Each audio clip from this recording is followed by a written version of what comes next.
Philippe Richard Bertrand, c'est notre collaborateur en analyse des affaires. Bienvenue à l'émission. Salut. Écoute, es-tu étonné de voir aujourd'hui les résultats financiers du dernier trimestre de Walmart? 177 milliards de dollars de ventes. Les ventes en augmentation aux États-Unis d'à peu près 5 comme si finalement il n'y avait pas trop d'impact de la guerre commerciale. En fait, les magasins n'ont jamais été aussi pleins. Quand tu te promènes dans les magasins à grande surface, même dans mon petit patelin au 10-30, c'est plein de consommateurs. Ce qu'il faut savoir, par contre, c'est que les consommateurs, cet été, n'ont pas nécessairement voyagé. Il y en a beaucoup qui, au lieu d'aller aux États-Unis, ont décidé de rénover la galerie, s'acheter un nouveau frigidaire, peu importe, mais on a comme magasiné dans les magasins au lieu de voyager, puis on a fait de plus petites vacances au Québec, ou du moins au Canada. Tu vois un lien direct entre les résultats trimestriels qu'on voit, le fait que les magasins, effectivement, font de bonnes affaires et finalement le changement de comportement des gens pendant l'été. Là. Oui, c'est vraiment, selon moi, un changement de comportement. Puis c'est quelque chose qui va continuer un peu parce que la guerre tarifaire n'est pas finie. Non. OK? Il y a des commerçants, dont Walmart, qui a décidé d'absorber les tarifs. C'est la question que j'allais te poser parce que Walmart a dit publiquement on n'a pas trop augmenté les prix. Il y a même eu plus de 7000 baisses de prix en l'espace de 3 mois, plus qu'à l'habitude. Mais lorsqu'on parle aux clients, puis tu l'as très bien vu, les gens ne ressentent pas ça. Ne les voient pas trop, les baisses de prix, et voient ce qui augmente plutôt. En fait, ce qui a augmenté beaucoup dans les 3 dernières années, c'est beaucoup des produits de référence. Le beurre, les œufs. Donc ça fait mal aux familles parce que ce sont des produits de base. Ce qui a resté au même prix, c'est les friandises, les sacs de chips, les barres de chocolat non fancy, on va dire ça comme ça. Mais c'est là. Par contre, ce qui arrive, c'est que le consommateur rentre dans le magasin. Moi-même, je m'y fais prendre. Tu rentres pour acheter un toaster, puis tu finis avec un toaster, 2 planches à repasser. un T-shirt. C'est exactement. C'est vrai que tes chemises sont toujours bien repensées. Je comprends pourquoi.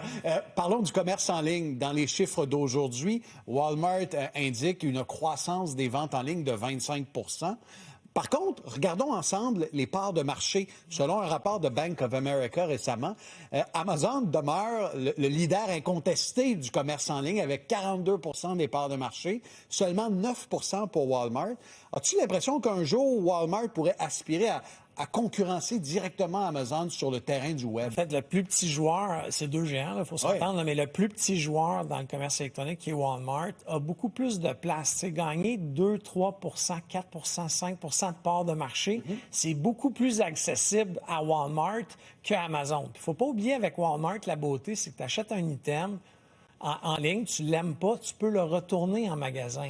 Alors ça vient complètement changer la dynamique. Ce qu'Amazon... Ça simplifie le processus du retour pour bien du monde. Là. Puis aux États-Unis, Walmart a lancé des programmes où l'employé peut aller livrer sur le chemin vers chez lui des items et Walmart va le rémunérer un peu comme un Uber de la livraison. Alors tout ça fait en sorte que Walmart est en très belle position au Canada pour gagner des parts de marché contre directement Amazon.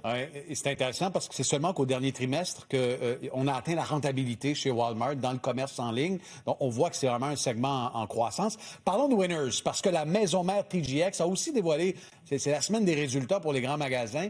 Hier, on apprenait qu'on a une croissance des ventes de 11 au Canada dans les Winners, les HomeSense, les Marshalls. Encore là, ça traduit les habitudes d'achat où le consommateur cherche des aubaines, là, Philippe. En fait, on cherche des aubaines. Il y a beaucoup d'items pour essayer de briser la conception des consommateurs qu'il y a des tarifs. On a mis un paquet de trucs à rabais. Beaucoup de choses qu'on appelait en anglais loss lead. Donc, c'est des produits d'appel. Des produits d'appel, ce qui fait en sorte que le consommateur est rentré pour 2-3 t-shirts, puis finalement, il finit une valise. Une pantalon, des polos de golf, etc. Et c'est ça là-dessus qu'on a joué beaucoup, puis c'est pour ça que les résultats financiers sont au rendez-vous. Puis on vient de le voir, 9 d'augmentation des ventes, une marge de profit de 11 Donc, Winners, on n'a jamais fait autant d'argent. Parlons également de Home Depot, parce qu'il y a peut-être des rénovateurs qui nous regardent, puis j'en parlais au TVA 17h. On anticipe anticipe là, des hausses de prix dans le segment de la quincaillerie. DeWalt, dont la maison mère est Black & Decker, annonce une autre salve de hausse de prix au cours des prochaines semaines. Pourquoi, selon toi, dans le segment des outils, on risque de voir plus de hausse de prix, là? Bien, en fait, c'est parce que beaucoup de ces outils-là ont des composantes qui sont fabriquées en Chine. Après ça, ils sont ramenés aux États-Unis. Il y a déjà une guerre de tarifs entre la Chine et les États-Unis. Ouais. Et là, on les ramène au Canada. Alors là, tu comprends que c'est tarif sur tarif du tarif. Alors, ça commence à coûter cher. Là, ce qui arrive de plus en plus, c'est que les maisons mères canadiennes de ces magasins-là commandent directement en Chine pour éviter de transiter par les États-Unis. Par contre, c'est pas fini tout ça, là. Donc, ça va augmenter de, je te dirais, entre 10 et 25 d'ici Noël. Des perturbations majeures des chaînes d'approvisionnement. Philippe, toujours très intéressant et éclairant. Merci beaucoup et à bientôt. Merci.